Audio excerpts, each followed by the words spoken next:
प्यारे भैया बहन, आपका दिन मंगलमय हो। आज हम पढ़ेंगे राज्यसभा। पिछले दिन हम आपको लोकसभा के विषय में बताए थे, आज बताएंगे राज्यसभा। राज्यसभा जो है संसद का उच्च सदन है, द्वितीय सदन है और अस्थाई सदन भी है। इसी को राज्यसभा के नाम से जाना जाता है। राज्यसभा की संरचना कैसे बनती है इसको जान लीजिए। राज्यसभा के सदस्यों की अधिकतम संख्या 250 हो सकती है, इससे अधिक नहीं हो सकती। लेकिन इसके सदस्यों की दो श्रेणियां होती है, एक श्रेणी में मनोनीत और दूसरे में निर्वाचित। मनोनीत सदस्यों की संख्या 12 होती है, जिसको राष्ट्रपति के द्वारा मनोनयन किया जाता है, राष्ट्रपति के द्वारा मनोनीत किया जाता है।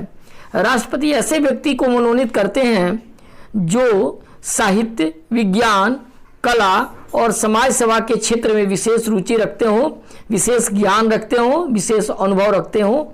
वैसे ही 12 लोगों को राष्ट्रपति राज्यसभा के सदस्य के लिए मनोनीत करते हैं। शेष जो सदस्य होते हैं वह राज्य और केंद्र शासित प्रदेशों के प्रतिनिधित्व करते हैं। राज्यों एवं केंद्र शासित क्षेत्रों को उनकी जनसंख्या के आधार पर सीटों का आवंटन किया गया है। जिस राज्य में जितनी जनसंख्या है उसके आधार पर वहाँ राज्यसभा के सीट आवंटित है, बटा हुआ है। वर्तमान समय में राज्यसभा में कुल 245 सदस्य हैं, जिसमें से 12 मनोनीत सदस्य हैं जिसको राष्ट्रपति ने मनोनयन किया है। शेष जो है राज्य और केंद्र शासित प्रदेशों से निर्वाचित सदस्य हैं। राज्यसभा के सदस्यों का निर्वाचन पद्धति क्या है? राज्यसभा के सदस्यों का निर्वाचन प्रत्येक राज्य की विधानसभा के जो निर्वाचित सदस्य होते हैं उनके द्वारा एकल संक्रमणीय मत प्रणाली द्वारा किया जाता है। केंद्र शासित प्रदेशों द्वारा सदस्यों का चयन संसदीय विधि द्वारा निर्धारित प्रक्रिया के अनुसार किया जाता है। यानी इनको केवल विधानसभा के जो संसद होते हैं, एमएलए होते हैं, वही वोटिंग देकर चुनते हैं। बिहार में लगभग 34 विधानसभा के सदस्यों पर एक राज्यसभा का सदस्य का निर्वाचन होता है। सदस्यों हेतु योग्यता यानी अर्हताएं क्या है? राज्यसभा का सदस्य निर्वाचित होने के लिए किसी भी व्यक्ति के लिए यह आवश्यक है कि सबसे पहला योग्यता है भारत का नागरिक हो, दूसरा है उसकी आयु कम से कम 30 वर्ष हो, तीसरा है ऐसी सभी अतिरिक्त योग्यताएं रखता हो जो समय समय पर कानून द्वारा निर्धारित किया जाए। अब है कार्यकाल। राज्यसभा एक अस्थाई सदन है, जो पहले ही बताए हैं, जो कभी भंग नहीं होता है। इसके 1/3 सदस्य हर दूसरे वर्ष अवकाश ले लेते हैं। राज्यसभा के सदस्यों का चुनाव 6 वर्ष के कार्यकाल के लिए होता है। अब है सभापति।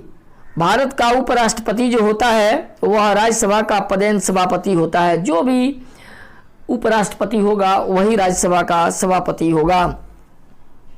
राज्यसभा के कार्य और शक्ति। सबसे पहली शक्ति है विधायी शक्ति। वित्त विधेयक को छोड़कर अन्य कोई भी विधेयक पहले राज्यसभा में प्रस्तावित किया जा सकता है। दूसरा है वित्तीय शक्ति। कोई भी वित्त विधेयक पहले केवल लोकसभा में ही प्रस्तावित किया जा सकता है। लोकसभा द्वारा स्वीकृत अथवा पारित होने के बाद वित्त विधेयक को संस्तुति के लिए राज्यसभा के पास भेजा जाता है। राज्यसभा को अनिवार्य रूप से 14 दिन के भीतर ही विधेयक और संस्तुतियों के साथ लोकसभा के पास लौटाना पड़ता है। इस प्रकार अगर देखा जाए तो वित्तीय मामलों में राज्यसभा की भूमिका मात्र परामर्शदात्री के रूप में है। इसके बाद संविधान संशोधन। संविधान में संशोधन संबंधी विधेयक संसद के किसी भी सदन में प्रस्तावित किया जा सकता है।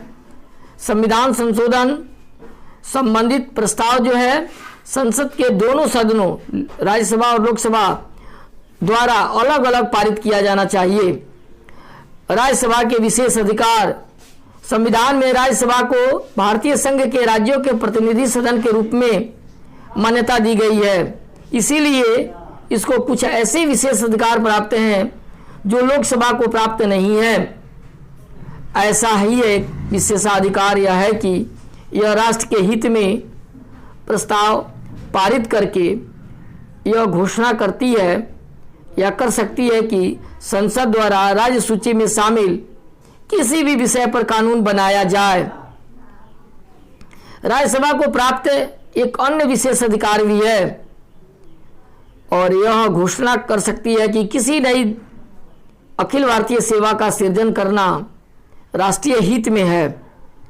प्रस्ताव के पारित होने पर संसद कानून बनाकर नई अखिल भारतीय सेवा प्रारंभ कर सकती है। इस प्रकार से राज्यसभा के अधिकार और कार्य हैं। आज के लिए इतना ही, धन्यवाद।